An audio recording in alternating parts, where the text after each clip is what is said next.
Assalamualaikum warahmatullahi wabarakatuh. Selamat malam, salam pengadaan. Ketemu lagi dengan Muji Santosa. Mari kita bahas mengenai pengadaan secara e-casing. Silahkan disampaikan pertanyaannya. Ya Pak, begini, saya mau melakukan pengadaan secara e-processing. Nah, boleh nggak saya ketemu dengan penyedianya? Ya, pengadaan secara e-processing bolehkah? Ya, pejabat pengadaan atau PPK ketemu dengan penyedia. Nah, ketemu untuk apa? Kalau ketemu untuk presentasi produk, itu bagus ya. Kita dapat meminta penyedia untuk presentasi produknya, tempat presentasi mungkin di kantor dan dihadiri oleh user dan mungkin juga oleh SPI maupun inspektorat. Boleh bertemu dengan penyedia? Ya boleh. Yang tidak boleh adalah melakukan kolusi dan ada aliran fee. Mungkin kita tidak ketemu dengan penyedia, barang juga diterima dengan baik, tetapi ada aliran fee, ya ini yang nggak boleh gitu ya. Oke, lanjut. Oh iya, di dalam proses belanja dengan e-purchasing ini kan pakai negosiasi. Nah, negosiasinya itu gimana sih caranya? Ya, di dalam pengadaan secara e-processing dikenal negosiasi. Mungkin ya, negosiasi dengan penyedianya akan berkata bahwa harganya sudah dinegosiasi bersama oleh LKPP sehingga sudah tipis keuntungannya. Ini hanya strategi dari penyedia mungkin ya. Kita tidak harus beli pada penyedia tersebut. Mungkin masih ada penyedia lain dalam katalog yang memiliki barang yang sama atau fungsinya. Apalagi bila volume yang kita beli banyak atau mungkin pengadaan ini besar nilainya. Tujuan negosiasi adalah untuk penghematan anggaran dan sesuai dengan harga pasarnya. Risiko kalau kita tidak bisa negosiasi bagaimana? Ya risiko bergeserlah pada penyedia. Karena bila penyedia menjual kepada pihak lain di luar perintah dengan lebih murah, maka penyedia bisa dikenakan sanksi ya, antara lain sanksi didenda gitu ya. Gimana kalau gini, kami punya anggaran cuma 300 juta, sedangkan barang di katalog itu harganya 320 juta. Iya, jadi anggarannya lebih kecil daripada harga yang ada di katalog. Ya silahkan dilakukan negosiasi.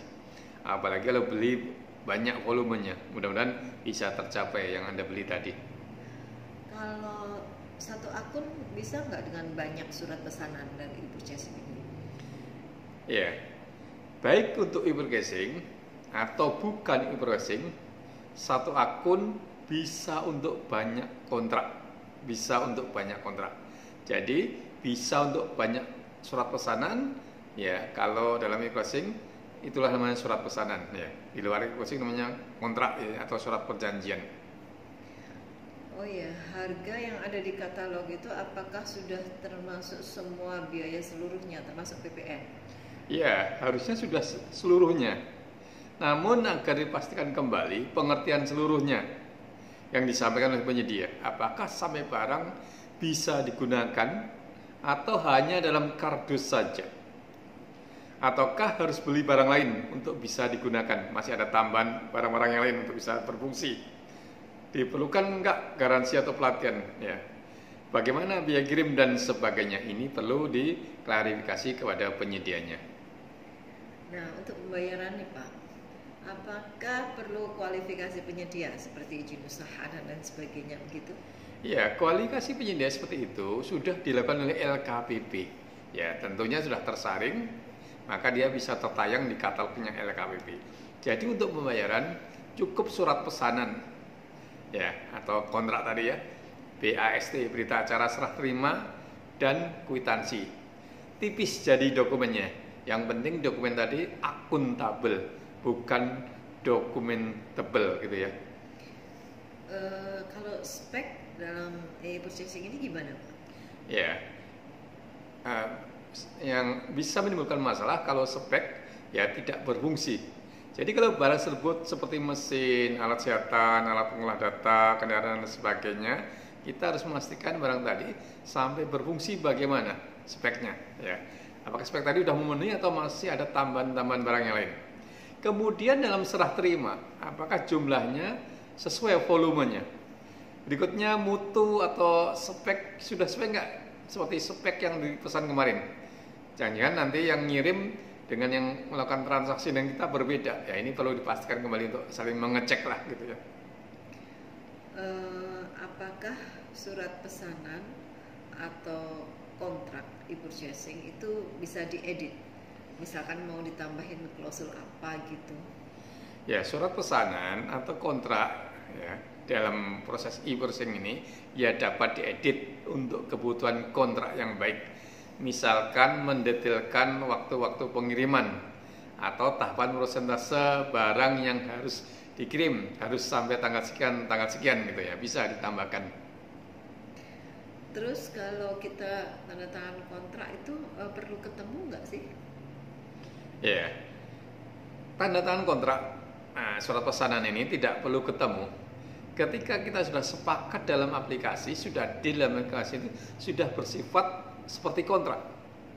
Kalau belinya hanya 12 juta, untuk perlu ketemu, perlu naik pesawat, beli tiket pesawat 3 juta rupiah, PP pulang pergi, penyedia jadinya tidak untung, malah rugi ya.